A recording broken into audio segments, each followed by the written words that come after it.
It's very rare that I'm happy with a recipe the very first time I brew it, but it has happened, and we're going to see if lightning strikes twice. And in order to duplicate that recipe exactly, we're going to have to prep the city-provided straight from the tap water. And that all starts now.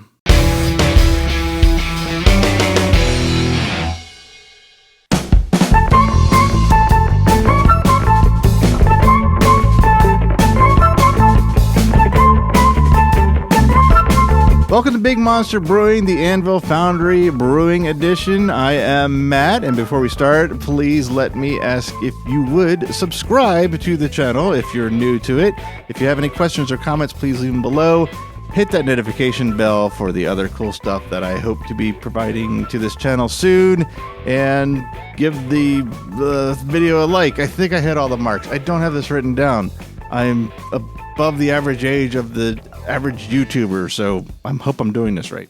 Today I am rebrewing the very first beer I made when the original pandemic stay-at-home orders for Orlando back in March started. Was it that long ago? Yeah, I guess it was. And that beer ended up being one of my favorite beers I ever made. It just was a style had the ingredients on hand for, and it was great. And I am going to see if that was just a fluke because of just a moment of happiness in a otherwise weird situation, or if it's a really good beer. So I'm going to brew this the exact same way with the exact same ingredients that I did all the way back in March. And to do it the exact same way, it all starts with the water.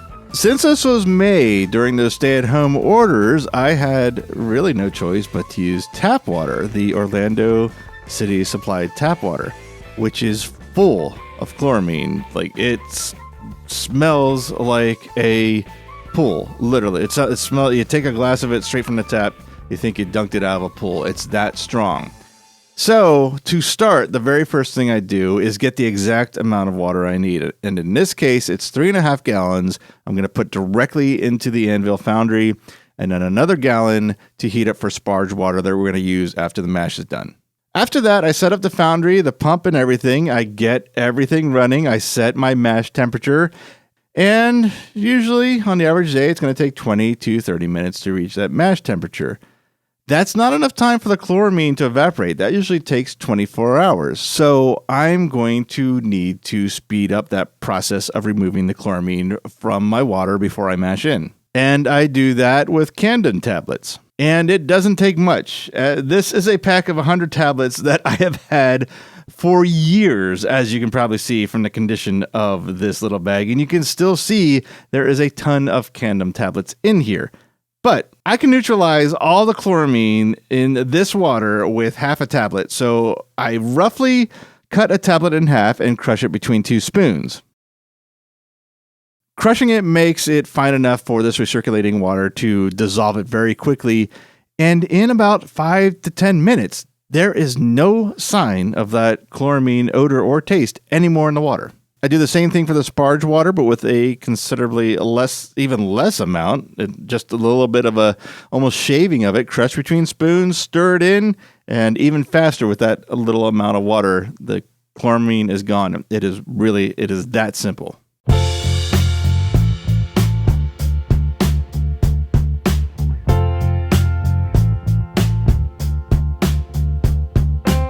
Now that the water's ready, it is time to get the grist together, and our grain bill is very simple. It starts with a big base malt of 80% pale malt, and to that 10% of Crystal 10L specialty malt, 5% white wheat, and to give us a little body and help with the head retention, 5% carapils. And since this was my first stay-at-home tap water brew at the time, I used another 2% of rice hulls to prevent a stuck sparge because I wasn't quite sure what was going to happen, and like I said, I wanted to duplicate this brew beginning to end.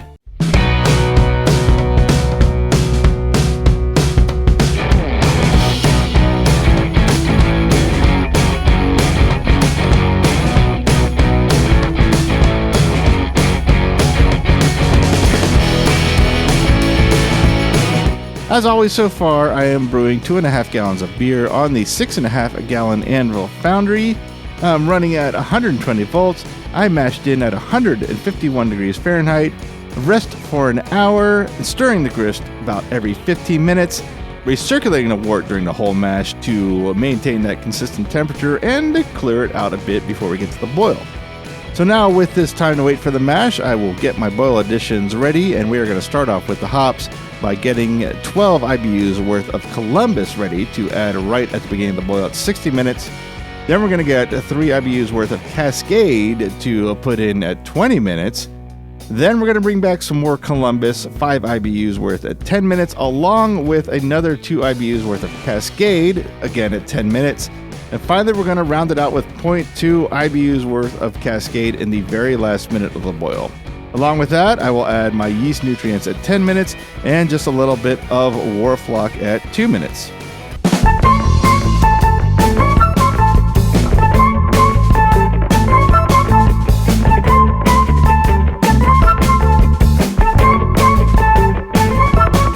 Duplicating what I did in March, I ramped up the temperature to 168 degrees and did a mash out for 10 minutes. After the mash out, I lift the basket and start the 1 gallon sparge with 170 degree water. And when the last of that sweet wort drains, I put the foundry into the boil setting.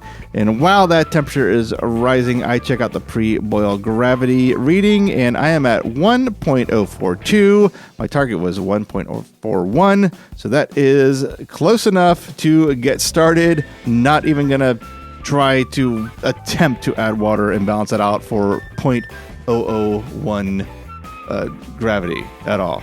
I don't even know why I bothered saying that, because who would do that? Now, with all that said and done, we move on to the actual boil.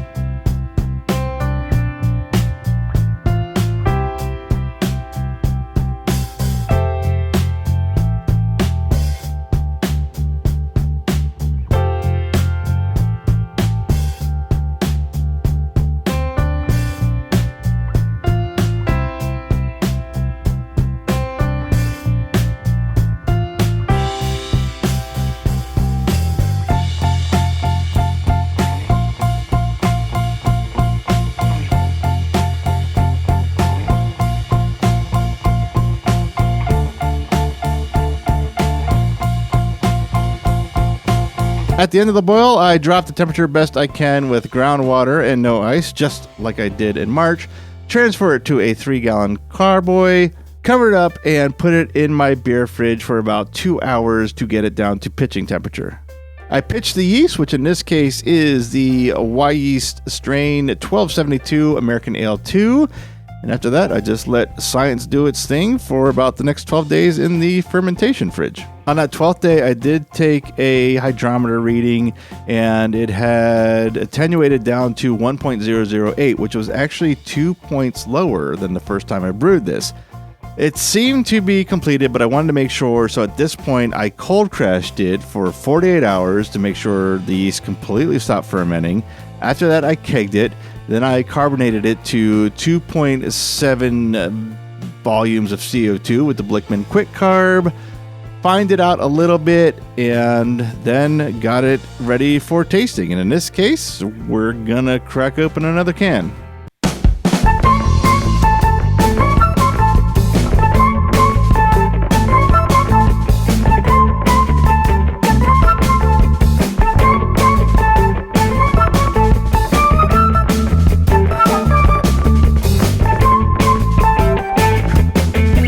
It is tasting time for the Blonde Ale, the Miscalculated Blonde, as I named it, as you've probably seen in the can and the opening titles. And the quick explanation of that is when I first made this recipe, I had miscalculated the grains as I weighed them out, and as I was weighing each one, I was mixing them together, and it was too late. I couldn't pick out the individual specialty grains from everything else. So figured I miscalculated somewhere along the line, Miscalculated Blonde.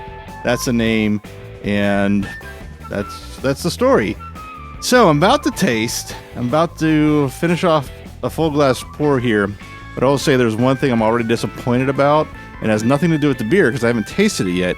It's how I'm serving the beer. I'm disappointed in how I handled the beer at the end, because the point of kind of the subject, I don't know what we would call it, the secondary subject in this video was duplicating a recipe that I really loved all the way through to the end of tasting. Taking that as far as even getting the water the exact same way because of the restrictions I had on getting water at the time I first brewed this.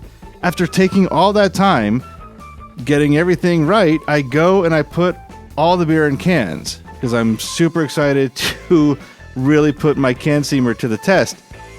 And where the problem is obviously I didn't have the can seamer, or maybe it's not obvious, but I'll tell you I did not have the can seamer when I first made the first version of this, so I served it on tap. I should be tasting this out of the tap, but it's too late because I canned everything. But I am going to pour this, finish off the glass pour that I started for the video, and I'm still going to taste it. So I don't think the can is going to play that big of a difference, but it's like I said, it's not quite what I wanted to do. So color, gold. I mean, that is absolute gold. Pretty clear. There's some chill haze. I think that's chill haze. I'd have to let it sit and warm up, but I'm pretty sure it's chill haze. I did a little bit of gelatin finding again, duplicating what I did before. I did gelatin finding before, but I was down to my last little packet of unflavored gelatin, so I was kind of rationing it a little less than the measurements allowed. And that same thing happened with that other beer too. It never quite got the chill haze out. That's fine. It didn't affect the flavor. Head, nice creamy head on pour. This will dissipate rather quickly. I'm going to check out the big factors, the aroma and then the taste. So initially, right on the nose is that sweet malt aroma that I remember, and then just a little bit of a grainy, biscuity, not quite as dry or grainy aroma as like you describe as a crackery, but a little bit of a biscuity on it, which I absolutely love in almost every golden beer. I really love them in the German Pils.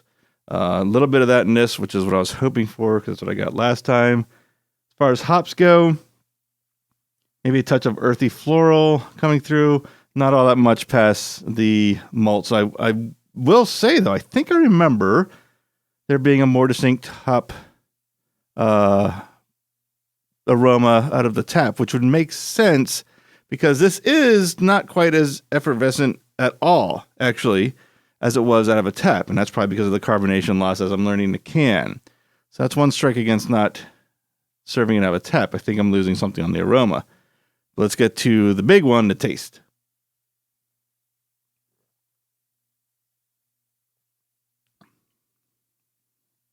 There is that graininess I like. It's more towards the finish than on the initial sip. Like over the palate and over the tongue, I'm getting the malt sweetness, and I'm getting a little bitter. So the hop presence is definitely there. Let's see what else I can pick out.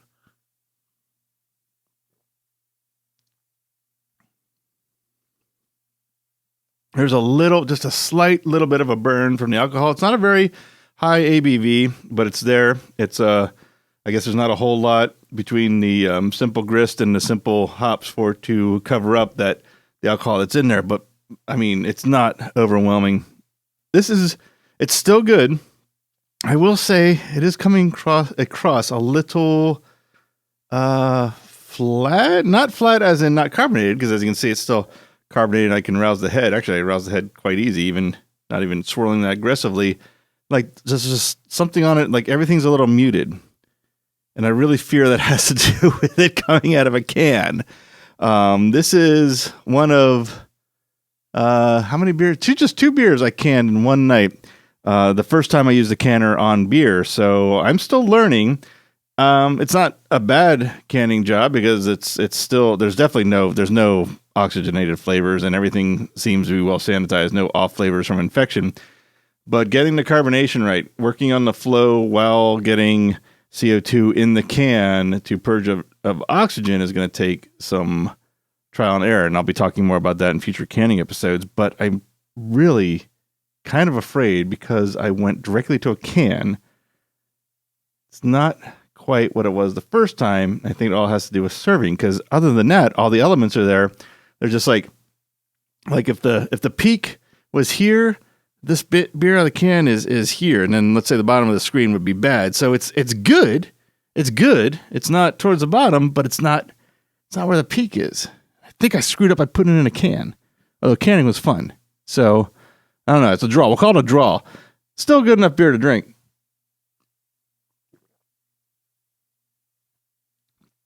Really good enough beer to drink. In fact, since I have a 12-ounce glass, a 16-ounce can, let's take care of that. So I prepare to finish this off. I will say thank you for watching. More Anvil Foundry Brewing videos are right behind this. You just heard me talk about some canning. I'm waiting till I get another keg or two ready so I can blow through those kegs and get some stuff into cans and try different ways of canning to try to get the beer I want at this level from a keg to a can. So more on that later. So until then, enjoy your beers. Cheers. I have no wrap up. I'll just say thanks again for watching, and I'll see you in the next episode.